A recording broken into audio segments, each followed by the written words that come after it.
Hey everybody, what's up? It's Jesse again, and I am back for the third installment of Social School for 2021. And what we're going to do today is going to be a little bit different. So, in the last couple of videos for the year, we were talking about goal setting, and typically once I get done with that, then it's time to move on to a new unit. And so, what we're going to be talking about for today and over the course of the next, I don't know, 4 or 5 videos is social awareness. And what that means is finding and understanding for the feelings of other people. And this is a super important skill, and it has everything to do with your ability to get along with other people. In order to know what to do, to know how to react, you absolutely have to have an understanding for the feelings of others. And this is a skill that for a lot of us, maybe we have and maybe we don't. So as we get into this video, I'm going to do things a little bit differently. And actually where I wanted to start off with for today is we're going to do story time, kids. I've got a few different stories that I want to tell that will kind of help me to illustrate some of the points that I want to make later on in the video. So I want you to kick back, relax, and just enjoy story time.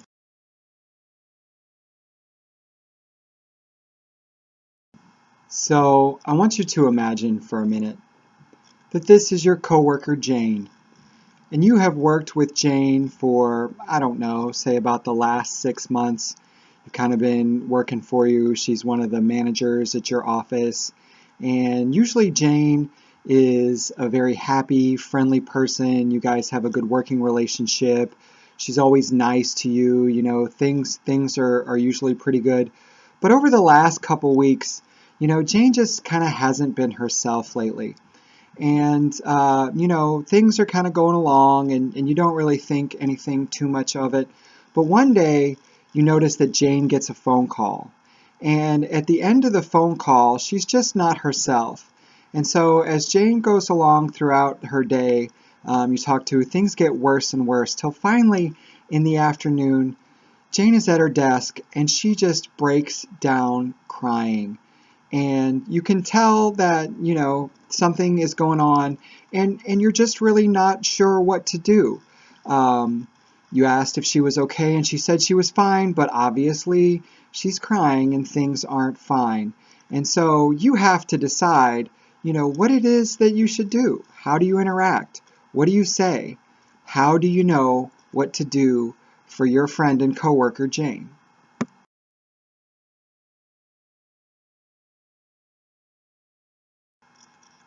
Story number 2. I named this one Customer Chaos because that's the sort of thing that anybody who has been in customer service knows is definitely a possibility. So I want you to imagine for a minute that you have been working in whatever store you're in. Maybe it's a grocery store, maybe it's, Walmart, something like that. And one day you're just, working your regular shift, and as you are, walking back to your workstation, you happen to notice what you assume is a father and son. And they're arguing, and the kid is talking back a little bit, and the dad is, raising his voice a little bit. And before you know it, the dad actually smacks the boy. He smacks the boy falls backwards, falls into an aisle, knocks some stuff over, and the dad is just absolutely irate. He's screaming and yelling at the boy, and you can tell from the look on the boy's face that, maybe this isn't the first time that the dad has hit him before, and they are just causing an absolute scene. And you are the one who is right there, and you have to decide what it is that you're going to do. Do you get a manager? Do you talk to somebody? Do you step in? Do you ignore the whole thing? And so this is one of those situations, and if you've never had to deal with it, then that's all to the good. But this customer chaos is definitely something that you might find in the workplace.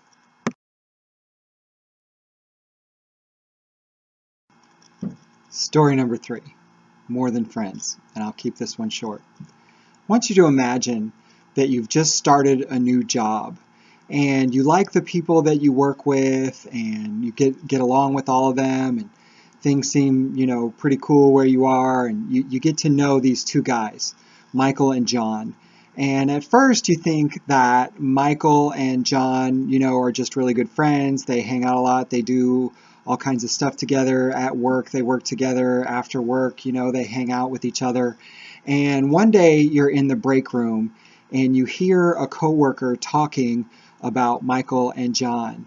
And this coworker, is maybe using some negative words, some slang, and you can tell from his tone of voice that he doesn't really appreciate or agree with, Michael and John's choices as being more than friends. And so you have known these guys, and they've always been great to you, and they seem perfectly happy together. But you have to decide, how are you going to respond to this coworker who's in the break room and is talking behind their back? So the question is, what do these three stories have in common? One, they're all things that can definitely happen in a workplace. There are things that that can happen to you or around you while you're working. But the other answer is social awareness, right? So whether it's dealing with someone's sadness or someone's anger or someone's prejudice or honestly even someone's happiness, we have to know how it is that we're going to choose to react. And where this all starts off with is social awareness, which is understanding the feelings of others. And so, if you are going to be successful in the workplace, you're going to have to get along. And in order to get along, you're going to need some skills. And so as we move forward, some essential skills that I think that really everybody in a workplace situation should have are things like empathy. You need to know how to avoid prejudice, intolerance, and discrimination. You need to know kind of how to read nonverbal communication, which is all the things around what people say that aren't really their words. You have to be able to read another human being the same way that you would read a book or a situation. And if you have this ability, then you would know how to deal with Jane, and you would know how to deal with that angry dad in the store, and you would know how to deal with ignorant coworkers. And so again, as we move forward and we look a little bit deeper into this, just want to remind everybody how important it is to be able to understand the feelings of others, because many of the young people that I work with oftentimes will say, that's their problem. I don't really care, how they feel. Let's keep work at work and those sorts of things. But that is much easier said than done. And if we're going to be successful in the workplace, you're going to deal with other people. And if you're dealing with other people, then that means that you need to have some awareness, some ability to show some understanding for the feelings of others. And so what I want to do with the remainder of this video is talk about what is probably the most important of all of the skills in social awareness. And that is something that you guys may or may not be familiar with, but the word is empathy. And for a lot of us, we're not really probably as familiar with that word as sympathy. Maybe you know the word sympathy to mean, when you feel sorry for somebody. But what we're going to do is we're going to talk about empathy, which is something that is related to it, but it's not exactly the same thing. And in my opinion, it's a much more important skill.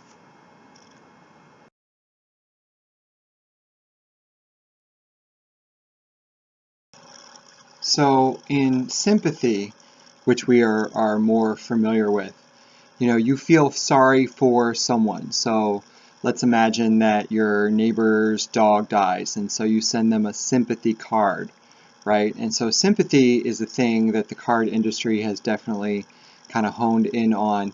And there are all kinds of ways that people show sympathy. You might give somebody a pat on the back, you might tell them that you're sorry for their loss if they've lost a loved one, or like I said before, a pet.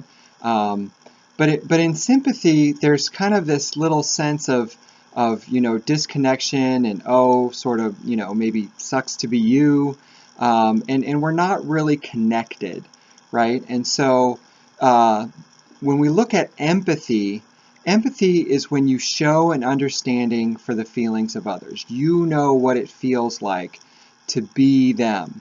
You've been there before, you've been in their shoes, you kind of connect with them, you get down on their level, and you really kind of, like I said before, you connect with them on an emotional level. You feel their feelings. When someone is having a bad day, then you might feel a little sad or frustrated as well. And then there's an upside to it. It's not always negative. Sometimes if somebody's having a great day, then maybe you're happy for them. Maybe you got a coworker that got a raise, and even though you wanted to get the raise, you're still happy for them, happy with them that they got that raise as well. And this is a very, very challenging skill. So we're going to talk about just a couple of key items as far as how do we go about developing this empathy.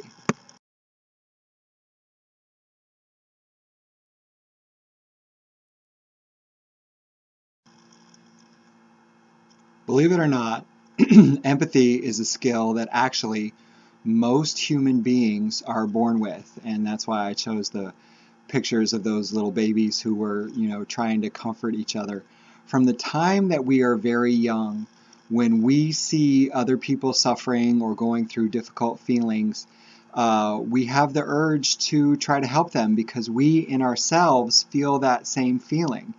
And if you've ever been around people, who were crying and found yourself with the urge to cry, or you've been around people who were laughing and you weren't really sure why they were laughing, but you started laughing anyway, then maybe you can kind of relate to this idea of empathy, because actually our brains are wired to do it, and there are some very important reasons, why that is. And so as we look at the skill of developing empathy, we have to realize that it's only time and other people that kind of weed this out of our brains. And so deep down, no matter who you are, deep down inside of you, there is this ability to have empathy, to show understanding for the feelings of others. And there are three key skills that you need in order to develop empathy. The first one is you have to pay attention. And for some of us, this is very difficult. So if you're like me and you struggle sometimes with paying attention, then you know that this can be hard. But you have to look around you. You look at the looks on people's faces, listen to what they're saying. You have to pay attention to those other people. And so that's the first step. We have to actually pay attention. The second part of this is you have to care, right? And for some of us, we don't really want to do this. Why would I care about somebody I don't even know? Well, it turns out that there are some very good reasons to do that. And some of those include, you'll be able to get along better, people will like you more, you will be more successful in social situations if you care about others.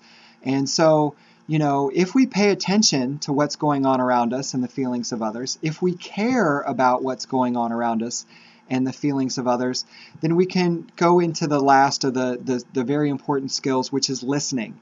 And so by being a good listener to the people around you and really listening to what they're saying, and not only the words that they're saying, but the emotions that they're communicating, then we start to, as we put this package together, we start to really develop the skill of empathy. And so I'll just say it again.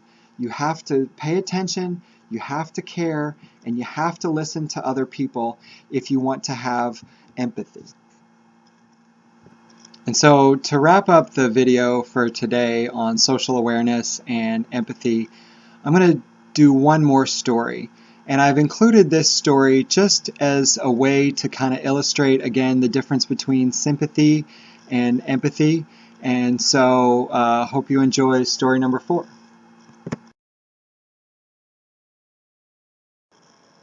Story number 4. What to do about Alice. So I want you to imagine that you have been very successful in business. You've managed to find your dream job and things are going well. And every day on your way to work, you park your car and you walk by and there's an alley right in front of your business. And one day you notice that sitting in this alley is this woman in front of you, and her name is Alice. And right at first you don't think anything about it, and you stop, you go to lunch, you come back, you see Alice pretty much on the daily, and this goes on for about 2 weeks.